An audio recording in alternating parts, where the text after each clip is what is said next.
जैसे कि आप लोगों को पता है कि आज है 5 जून और आज आप लोगों का जो प्रीलिम्स का पेपर है ये हो चुका है। मेरे बहुत सारे लर्नर्स ने मुझे पूरा क्वेश्चन पेपर भेज दिया है। मैं आप लोगों के सामने ये वीडियो अभी सिर्फ आपको क्वेश्चन पेपर दिखाने के लिए बना रही हूँ। This is my first reaction. अभी इसके बस मुझे आप आधा घंटा दीजिए, मैं आपको पूरी आंसर की भी प्रोवाइड करवा दूंगी। दोस्तों मैंने इस पेपर को जस्ट अभी देखा है, आपके साथ ही देख रही हूँ, मुझे अभी ही मिला है। ये जो पेपर है इसमें आप देख सकते हैं कि इस बार पॉलिटी के क्वेश्चन मुझे काफी अच्छे लग रहे हैं। मतलब पॉलिटी के जो क्वेश्चन है वो मुझे इजी लग रहे हैं। इसी के साथ थोड़ा सा यूपीएससी ना इस बार अपना पूछने का जो पैटर्न है उसको चेंज कर चुका है। जैसे मैं आपको चलिए अपने सब्जेक्ट पर ही लेकर के चलती हूँ। सबसे पहले यहाँ पे आप देखिए, निम्नलिखित फसलों में से कौन सी एक मीथेन और नाइट्रस ऑक्साइड दोनों का सर्वाधिक महत्वपूर्ण मानव उद्भवी स्रोत है। कितना आसान प्रश्न है। आप देख सकते हैं कि इनमें से कौन सी फसल है जो मीथेन को उत्सर्जित करती है। मैंने आपको 100 बार पढ़ाया है। इसके बाद आप देख सकते हैं कि कृषि की धान गहनता प्रणाली का, जिसमें धान के खेतों का बारी बारी से क्लेदन और शुष्कन किया जाता है, क्या परिणाम होता है। देखो भाई, पिछली साल मैंने आप लोगों को डायरेक्ट सीडिंग ऑफ राइस बहुत पढ़ाया था। 2021 के करंट अफेयर में direct seeding of rice DSR मैंने बहुत पढ़ाया है, वहीं से ये प्रश्न आया है। पश्चिमी अफ्रीका के निम्नलिखित झीलों में से कौन सी एक सूखकर मरुस्थल बन गई है। वर्ल्ड ज्योग्राफी का प्रश्न। पिछली बार वर्ल्ड ज्योग्राफी से 0 प्रश्न थे, इस बार आप गिनते जाइए कितने हैं। दक्षिण भारत की ये जो है गैंडी कोडा घाटी निम्नलिखित में से किस नदी से निर्मित हुई है। कावेरी, मंजरा, पेन्नार, तुंगभद्रा। उसके बाद आपसे पूछा गया इंडियन ज्योग्राफी मैपिंग से प्रश्न है। उसके बाद आपसे पूछा गया है, एक साइड शिखर दिया हुआ है, एक साइड पर्वत दिया हुआ है। ये अगर आप लोगों को याद हो तो हम लोगों ने ये वाला जो प्रश्न है ये इंडियन ज्योग्राफी और इन्वायरमेंट की क्लास दोनों में पढ़ा था। और आपको मुझे डेट भी याद है, जब हमारा वो जो क्लास थी ना करंट अफेयर्स की, उसकी जो लास्ट क्लास थी उसमें मैंने आपको ये पूरा लगभग ऐसा ही क्वेश्चन बताया था कि नामचा बारवा कौन से हिमालय का भाग है, नंदा देवी या नोक्रेक। अक्सर समाचार में सुनाई देने वाला लिवेंट इनमें से किस क्षेत्र से संगत है। अगेन वर्ल्ड ज्योग्राफी का प्रश्न है। उसके बाद आप देख सकते हैं अजरबैजान, किर्गिस्तान, तजाकिस्तान, तुर्कमेनिस्तान और उज्बेकिस्तान। उपयुक्त में से किनकी सीमाएं अफगानिस्तान से लगती हैं। यार बहुत इजी क्वेश्चन है।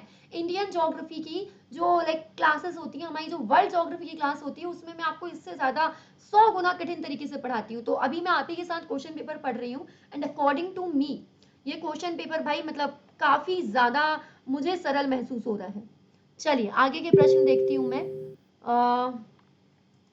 इतने सारे लोगों ने मुझे क्वेश्चन पेपर भेज दिया है, अभी भेजते ही जा रहे हैं। आप बस मुझे हाफ एन आवर दीजिए, मैं आपको आंसर की भी प्रोवाइड करवा दूंगी। अभी जस्ट मैं आपके सामने ही क्वेश्चन पेपर को रीड कर रही हूँ। तो कहाँ थे हम लोग, कहाँ गया हमारा क्वेश्चन, ये रहा अजरबैजान वाला। भारत के संदर्भ में निम्नलिखित कथनों पर विचार कीजिए। मोनाजाइट दुर्लभ मृदाओं का स्रोत है। मोनाजाइट में थोरियम होता है। भारत की समस्त तटवर्ती बालिकाओं में मोनाजाइट प्राकृतिक रूप में होता है। तो आप लोग देख सकते हैं एनसीईआरटी में मैंने आप लोगों को बहुत अच्छे से पढ़ाया है कि मोनाजाइट हमें कहाँ मिलता है। मोनाजाइट रेत जो होती है उसमें थोरियम मिलता है। उसके बाद आप देखिए उत्तरी गोलार्ध वर्ष में सबसे लंबा दिन आमतौर पे कब होता है। दोस्तों ये जो 21 जून वाला कॉन्सेप्ट है इसको लेकर के ये बार बार अलग अलग तरीके से प्रश्न पूछ रहे हैं। तो आप जानते हैं कि उत्तरी गोलार्ध में सबसे लंबा दिन 21 जून को होता है। तो 21 जून को आप क्या बोलेंगे, इसमें आपको थोड़ा सा पता होना चाहिए। तो इसे हम लोग क्या कहेंगे, इसे हम लोग कहेंगे जून महीने का दूसरा पखवाड़ा। उसके बाद आप लोग देख रहे हैं कि आपको फिर से हमारी इंडियन मैपिंग से प्रश्न दिया है। एक साइड आपको आर्द्र भूमि दी है, वेटलैंड दिया है, दूसरी साइड आपको बताना है ये कहाँ का है। उसके बाद आपके थोड़े से साइंस के प्रश्न शुरू हो रहे हैं। फिर मैं आगे देखती हूँ। इसके बाद भाई इन्वायरमेंट के प्रश्न कहाँ है मेरे, इन्वायरमेंट में चलती हूँ मैं। सो ज्योग्राफी में तो मैं कह सकती हूँ कि काफी एक तरीके से इजी सा प्रश्न आया है। अरे वाह, एक और प्रश्न मिला। यदि कोई मुख्य सौर तूफान पृथ्वी पर पहुंचता है तो पृथ्वी पर निम्नलिखित में कौन से संभव प्रभाव होंगे। दोस्तों 2021 में सौर तूफान आया था। मैंने आप लोगों को कोरोनल मास इजेक्शन तक इतना डीप में पढ़ा दिया था, उससे इतना सरल सा सवाल आ गया है। जीपीएस प्रणालियां विफल होंगी, ऑब्वियसली होंगी। विद्युतीय क्षेत्रों में सुनामी आ सकती है, नहीं सुनामी क्यों आएगी। बिजली ग्रिड क्षतिग्रस्त हो सकते हैं। पृथ्वी के अधिकांश हिस्सों पर तीव्र ध्रुवीय ज्योति घटनाएं, अरोरा की बात कर रहे हैं दोस्तों ये लोग। उसके बाद ग्रह के अधिकांश हिस्से में दावानल घटित हो सकते हैं, उपग्रहों की कक्षाएं विक्षुब्ध हो सकती हैं, ध्रुवीय क्षेत्रों के ऊपर से उड़ते हुए वायुयान का लघु तरंग रेडियो संचार बाधित हो सकता है। आप देख सकते हैं। उसके बाद आप देख सकते हैं अगला प्रश्न है यहाँ पे क्लाइमेट एक्शन ट्रैकर को लेकर के। उसके बाद अगला प्रश्न है हमारा EP100 जो ऊर्जा एजेंसी है उनको लेकर के। इसके बाद आप देख सकते हैं यदि वर्षा वन और उष्ण कटिबंधीय वन पृथ्वी के फेफड़े हैं तो निश्चित ही आर्द्र भूमि इसके गुर्दे की तरह काम करती है। निम्नलिखित में से आर्द्र भूमि का कौन सा एक कार्य उपयुक्त कथन को सर्वोत्तम रूप से प्रतिबिंबित करता है? दोस्तों बहुत ही आसान प्रश्न है।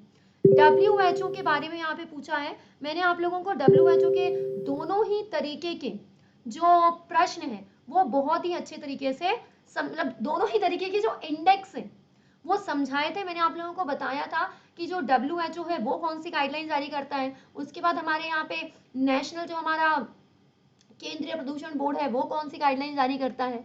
चलिए तो दोस्तों आप लोग यहाँ पे देख सकते हैं Biorock technology. Oh my God, Biorock technology दोस्तों मैंने आप लोगों को कम से कम 100 बार पढ़ाई है, वो जो गुजरात में यूज की गई थी। क्या बात है। उसके बाद और आप देख सकते हैं इसका आंसर ए है यार, मतलब इतना easy I can tell you. इनमें से कौन सा पक्षी नहीं है, क्या बात है। मतलब दोस्तों मैंने आप लोगों के सामने यहाँ पे ज्योग्राफी के प्रश्न पढ़े हैं और इन्वायरमेंट के प्रश्न पढ़े हैं। मैं आपसे कह सकती हूँ कि मेरे सब्जेक्ट के जो प्रश्न है वो बहुत ही इजी आए हैं। Like I can say like बहुत ही ज्यादा इजी है यार, क्या बताऊं फिर मैं आप लोगों को, है ना। चलिए यहाँ पे आप लोगों के लिए ये मेरे पेपर का फर्स्ट रिएक्शन है। अब हम लोग थोड़ी ही देर में मिलते हैं, मैं आप लोगों को इसके आंसर की प्रोवाइड करवाती हूँ। उसके बाद अनअकैडमी की स्पेशल क्लास में मैं 3:30 PM पे आप लोगों को पूरा जो ज्योग्राफी का एनालिसिस है वो गहराई से समझाती हूँ।